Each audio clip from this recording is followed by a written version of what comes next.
I caught my husband sexting our son's 18-year-old girlfriend about missing him. Now she thinks they're soulmates, my kids are shattered, and I am dragging my husband through a divorce from hell. So, I, 41F, am a stay-at-home mom. My husband, 48M, who we will call Paul, works in finance. We've been married for nearly 20 years now. We have 2 kids, whom we will call Eric, our 18-year-old son, currently a senior in high school, and Mary, our 15-year-old girl daughter. They are both the lights of my life. My marriage with my husband, though, has grown somewhat stale over the years for a myriad of reasons, such as his work schedule and how I've aged poorly since we first met. Now, our son Eric has a girlfriend, 18F, whom he's been dating since they were freshmen in high school. We'll call her Amy. Eric absolutely adores Amy. She is his first love, and she's someone I've always considered as family. This makes the whole situation emotionally excruciating for me. Then, last week, I inadvertently saw my husband's phone screen and got a glimpse of a text thread between my husband and Amy, our son's girlfriend, and I read what looked like a message of her telling him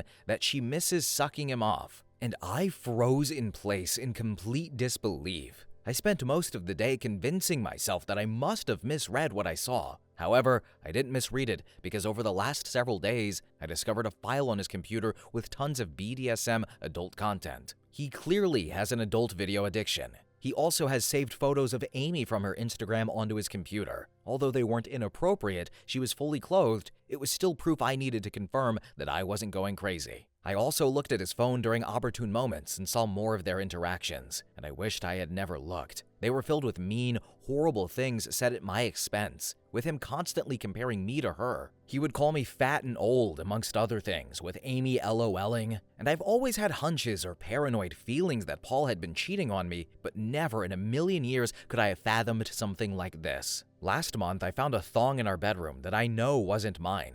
I turned a blind eye to it, being naive and acting like it was maybe our daughter's, even though that made 0 sense. And not only is he cheating on me, but he's betraying our son. I'm completely devastated. I don't even think words can adequately describe the dread, anger, shock I feel right now. I'm totally overwhelmed on how to handle this because obviously action needs to be taken, but I'm kind of terrified of the psychic blow this will be for my son. I have no idea how to even broach this completely effed up topic with him. I would not wish this predicament on my worst enemy, and I can't even believe I married this scumbag in the first place. And then my mind started to race, realizing that I started noticing specifically unusual behavior from him around the same time Amy turned 18. Was he waiting for her to turn 18 before pursuing this affair? There's so many layers to all of this, and I'm completely paralyzed with fear and dread about it all. None of it makes any effing sense. How did this happen?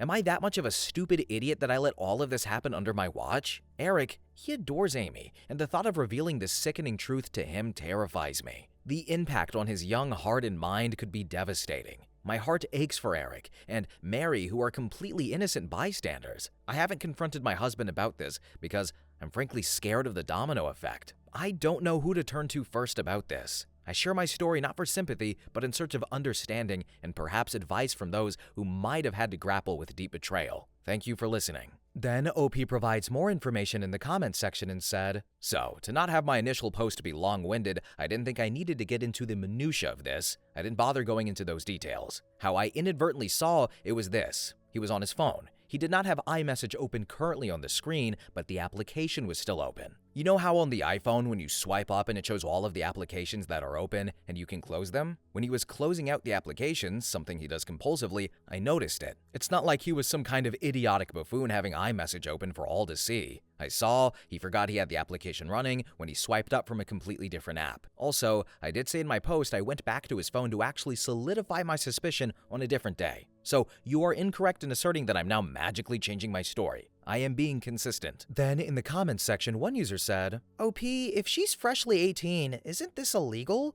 There's no way they weren't doing anything illegal before she turned into an adult. Also, even if so, the age gap is over 3 decades. Your husband is suspect AF. Call the police immediately." So, she's been 18 for 5 months now. I haven't been able to gauge when the affair started. I'm trying my hardest to figure that out. He deletes his text messages every couple of weeks, it seems like, so I haven't been able to pinpoint when this whole thing started. And then finally, OP provides more information in the comment section and said, "Thank you everyone for the overwhelming support. I'm sorry if I haven't responded to your private messages. I'll get to it when I can. Dealing with a lot right now and taking a lot of steps that need to be taken. I'm trying to be smart and strategic with this truly surreal and terrible situation that I'm in, and I want to be clear that not telling my son about this was never something I was considering. I didn't mean to make it seem that way. I was just saying I'm intensely dreading it, but obviously it needs to be addressed. It's one part of the many steps of my overall plan. I'm currently playing dumb and collecting as much evidence as I can so I can be prepared for anything and everything. I'm going to protect myself, and I'm going to make sure I don't put myself in any potential harm's way. I will post a more thorough update when I can, but please know you've all touched my heart so much and made me feel less alone." Update. So, my brother connected me to a very tough junkyard dog type lawyer. I saved screenshots of all of his conversations with Amy, and I was able to get the last 3 months from iCloud. The conversations were mostly flirty and dirty talk. It was hard to stomach, completely sleazy, and I saw several negative things said about me. His call history showed that he speaks with her for hours pretty consistently, and he uses dating apps. I took screenshots of his profiles and all of the active chats that he has with his matches, and it's very clear he uses a filter to seek out girls who are 18 to 22 or so. I copied all of his files from the computer. He goes on sex chat rooms and forums, and he spends a ton of money on OnlyFans. I rummaged through every possible hiding spot I could think of in the house. He had various toys, blindfolds, cuffs, lubricants, etc. He also had different outfits which looked kind of like a girl's Catholic school uniform, and a French maid type outfit as well. Then I picked up Eric and Mary from school, and we all drove to my brother's. They were able to sense that something was awry when I picked them up, and I delicately told them the entire situation, and I broke down crying. Mary had the most anger, even more than Eric. Then I met with Amy's mother and told her everything. She confiscated Amy's phone and gave me the entire chat log. It only dated back 3 months ago, like on my husband's cloud, almost as if they both deleted the messages at the same time. She eventually told me that Amy sobbed when confronted, and Amy basically told her mother that she will never understand, and that she and him are in love. I don't want to get into too many details with what else she was saying, but suffice to say, it's very easy to assume that my husband slowly and methodically became a sage-like figure in her life, making her feel like she could rely on him, and he took advantage of the fact that she came from a broken home. Amy is also non-stop insistent that their friendship only became romantic and physical recently, and before that, she said he was more of a friend and mentor. Then, I confronted Paul over Zoom. The look on his face was scary. He became red and looked so sweaty. He had anger and panic in his eyes. His tone of voice was very defensive and frightening. He kept yelling the word context over and over again, and that none of that happened. He was unable to speak with constant stutters and intensity. Nothing really made any sense to me. I then refused to tell him where I was, and he said I had no right to take his kids away from him. And then he abruptly left the Zoom call. My lawyer now is filing for temporary sole custody of Mary and a restraining order. Mary is still the most angry. She's totally furious with her dad, and Amy justifiably so, of course. Mary is recollecting moments and times where she watched her dad interact with her friends, and she's in knots about it. Eric is very clearly hurting, but he's so strong and very level-headed. He wants to see a therapist. The maturity my kids are showing is making me proud. They don't deserve this at all, though. And we've made the authorities aware of everything. I plan on being completely unforgiving and ruthless in this divorce, and I'm reflecting on how I've been treated and how it's made me a shell of myself, and how I've had a very negative opinion of myself because of him over the last 20 years. I don't want to let this scumbag get away with it. I want to reinvent myself and move on stronger than ever before. Now here are some relevant comments. User 1 said, "OP, how is your son holding up? And what has developed between him and Amy?" So, he hasn't spoken to Amy since finding out the news, and I'm not sure he ever will again. Then User 2 commented and said, "Have you confirmed if the thong that you found was Amy's? And this situation is effed up." Well, I confirmed that it wasn't my daughter's. She said it wasn't hers, and I know it wasn't mine, so whose else could it be? Then User 3 said, "Wait, are you saying that they effed in the master bedroom? Don't cheaters always use their married bed?" To answer your question, yes, I believe they did have sex in the master bedroom. And then finally, OP provides more information and said, "So, both me and my son are going to get tested and checked out as well. There's no telling how many different women he's been sleeping around with. As for Amy, her mom has been in contact with me, and Amy has been threatening to run away with him because they are in love. Update number 2. Thank you again for all of the encouragement, and it gives me comfort, and it means so much to me. I've received many comments and messages of me faking this story, which oddly provides comfort because all of this feels even unreal to me. It validates my own feelings that there are people out there who can't even fathom this being true. I wish it were fake. I've been focusing and worrying about how others are feeling over this, somewhat ignoring my own feelings, which I'm trying to change. I range from anger to numbness like a light switch. As for now, we're all safe and still at my brother's house. We're very careful, and his house is secured. Paul has tried to call my cell phone several times a day, and I am refusing to interact with him, and I will have my lawyer handle all correspondence. He scares me, frankly. My brother, he has a very secure house with an alarm system and deadbolt locks. We feel safe with him. Both my son and I got checked out and tested, and it appears so far that we are both clean based on the immediate rapid test results. But in the coming days, we'll know for certain when the lab results come in. I'm not overly concerned, and Eric is scheduled to see a therapist early next week, which is very good and needed. He's not himself right now. He seems a bit shell-shocked, and I am concerned. He internalizes a lot, and it's hard to get a read on what's going on in his head. That being said, he's thoughtful and has been talking with me, asking me how I'm doing and everything. He's not interested in corresponding with his dad at all. He only calls my cell phone, and he hasn't tried to reach out to either Eric or Mary. And I get the sense that Paul is extremely nervous. He's scared, and I think deep down he knows that if investigated thoroughly, he would be in big trouble. That's what my gut is telling me. I still think about the Zoom call with him, and the more I think about it, the more it looked like he was a man whose entire world was crashing down on him. The panic in his face was very apparent. Then I offered Mary for me to make an appointment with a therapist as well, but she doesn't want to see one yet. She said she's open to it eventually, but wants time to herself. She's been asking her friends about her dad and if they experienced any creepiness from him, and her friends were open and honest with her, and apparently they felt like he stared a lot and sensed his hovering presence whenever they were over. One of Mary's friends went so far as to say that she felt like he was checking her out a lot, like looking at her rear end and complimenting the color of her yoga pants. At the time, no issue was brought up about it, but in light of everything that has been happening,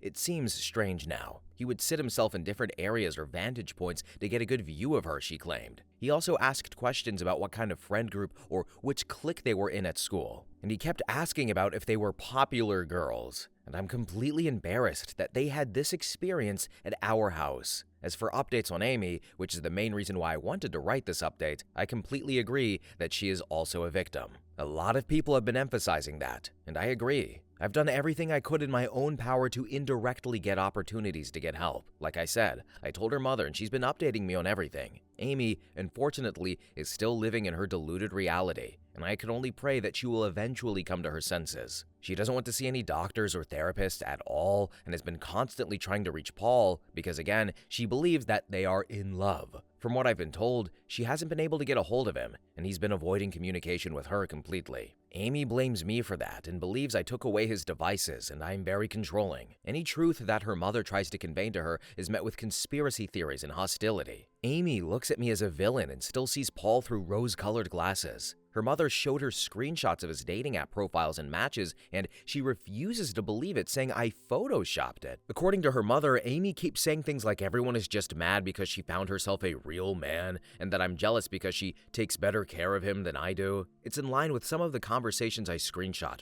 where a lot of what Paul says is him complaining about things I don't do for him sexually. Right now, she's insistent that she and Paul will be together in the long run, and he's honestly a slimeball. And I can only hope that Amy comes to her senses, but me directly intervening doesn't feel like it would be productive at the moment. Maybe eventually, though. Then in the comments section, one user said, "OP, I'm so sorry that this happened to you. Reading all the previous posts, I honestly get the vibe that your husband wasn't a very good one to begin with. Someday, when you're ready, you're going to find someone who thinks you're glorious as you age. Your son is also going to be okay. He's gotten a lesson on exactly how men shouldn't behave. A painful lesson, but in time, he's going to realize that Amy was groomed and abused. It sounds like she was vulnerable, and your ex took advantage of a child who was in a bad situation. Hopefully, once Amy had some time to process just how messed up this was, she'll tell the police the whole story. And I fully believe something was happening before she turned 18. Then user 2 commented and said, "OP, do you think they kept that relationship secret for most of Eric and Amy's relationship? And what a disgusting father and pig if that is the truth. So, I believe stuff happened before she was 18 too, but I'm not sure when things actually got physical or romantic, but I do think his grooming started as soon as she came into the picture when Eric started dating her freshman year. This mentor and friend that Amy alluded to had to start right away, and the way she's acting now, being so indebted and believing every single thing he says, shows that his effect on her had to be over a long period of time.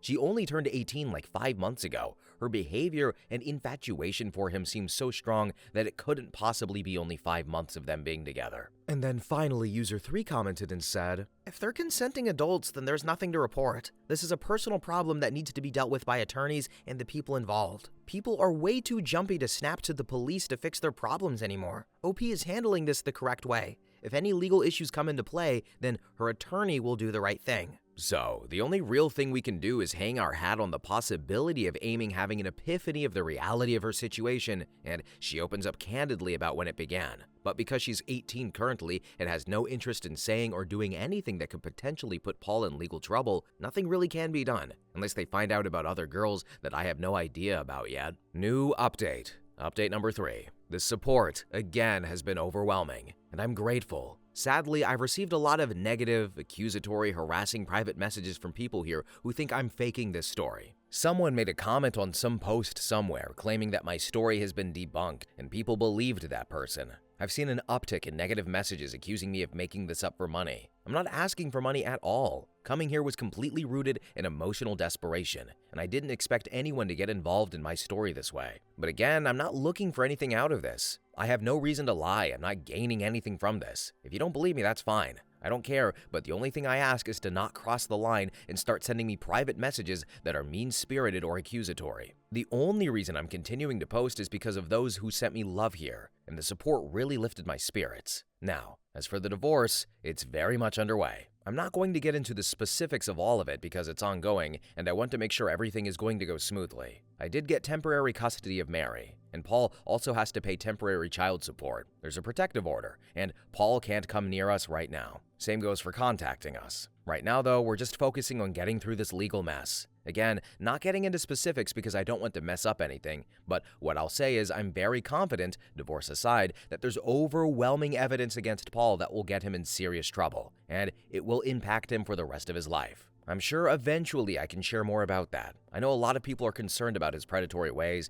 and I just wanted to convey this. Even though I have to be vague right now, justice will come. Then, all of your concern about how my kids are doing psychologically means a lot to me. Eric has been to therapy twice over the last 2 weeks, and I know some people thought I was dismissive of him and acting like he's doing okay. I very much know that he is hurting internally, and we're doing everything we can to make sure he knows he is supported and loved. My brother has been amazing in spending time with Eric and Mary, and both of them have confided in him about a lot. My brother has a very healthy marriage, and both he and his wife have really stepped up to the plate for all of us. Mary, she has not seen a therapist yet, but she promises that she will be open to seeing one soon. Her anger is mostly turned into sadness. I noticed, and I hope I can get her to see a therapist soon. Her friends have played a key role in this whole thing, and that's something that Mary has been grappling with as well. I know a lot of people are invested in the well-being of Amy as well. There were a lot of questions about whether Eric and Amy would still see each other at school. It sounded like they go to the same school, but they do not. Eric and Amy only went to the same junior high school and knew each other even then, but Amy ended up going to an all-girls Catholic school, while Eric, and Mary too, stayed in the public school system. We all lived in the same town, and over the summer heading into freshman year is when they were getting to know each other and when they started dating.